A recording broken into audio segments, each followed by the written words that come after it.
પોરબંદરમાં હિન્દુ સ્મશાન ભૂમિ પાસે મસાણી મેલડી માતાજીનું મંદિર આવેલું છે।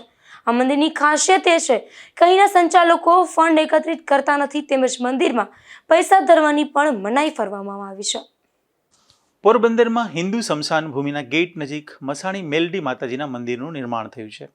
આ નવનિર્માણ મંદિરમાં મેલડી માતાજી તેમજ ભગવાન વિષ્ણુના 10 અવતાર પણ બિરાજે છે। આ મંદિરની વિશેષતા એ છે અહીં પૈસા ધરવાની મનાઈ છે, તેમજ આ મંદિર માટે કોઈ ફંડ ફાળો પણ ઉઘરાવાતો નથી। ત્યારે આ મંદિરના સંચાલકોએ મંદિરના નામે કોઈ ફંડ ફાળો ઉઘરાવતું હોય તો તેને આપવાની પણ મનાઈ ફરમાવી છે, તથા અહીં કોઈ ભૂવા ભાડા નથી કે કોઈ પ્રકારના દાણા પણ જોવામાં આવતા નથી।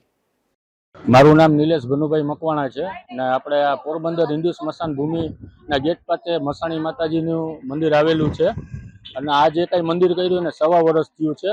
અને બીજું કે અંદર 10 અવતાર છે જે વિષ્ણુ ભગવાનના, એનું આખું બધું રિનોવેશન કરેલું છે અને નીચે લાદીથી માંડીને બધું કામ કરાવેલું છે। અમે ક્યાંય પણ ફાળો લીધો નથી અને અહીંયા અમારે કોઈ લેતી દેતી કરતા નથી। અને આ મંદિર બાબતે મતલબ કે હિન્દુ સ્મશાન ભૂમિના ગેટ પાસે જે મસાણી માનું મંદિર આવેલું છે એ મંદિરનો અમે કોઈ પાસેથી ફાળો લેતા નથી અને કોઈ પણ ફાળો લેવા આવે તો કોઈ આપતા નહીં।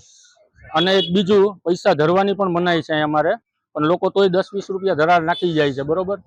અમે એ 10-20 રૂપિયા જે કાંઈ આવતા હોય અમે ગાઈને કે જે કાંઈ XYZ અમે કરતા હોય અમારી રીતના। ને પહેલી વાત કે અહીં કોઈ ભૂવો છે નહીં, અહીં દાણા જોવાની ને બધી મનાઈ છે। આજ લોકો કહે કે અમારે તાવો ને જે કાંઈ કરવો તો એની સ્વચ્છાએ આવતા હોય।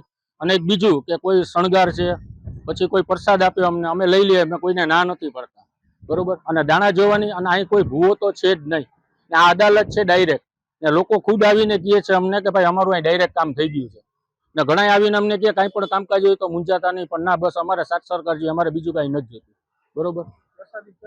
પ્રસાદી રવિવારે અને મંગળવારે એ આપણે પ્રવીણભાઈ ખોરાવા છે એ મોકલાવે છે, પછી બીજા ઘણા ભક્તો આવે છે એ લઈને આપી જાય છે અમને, એટલે અમે બધાને આપી દઈએ।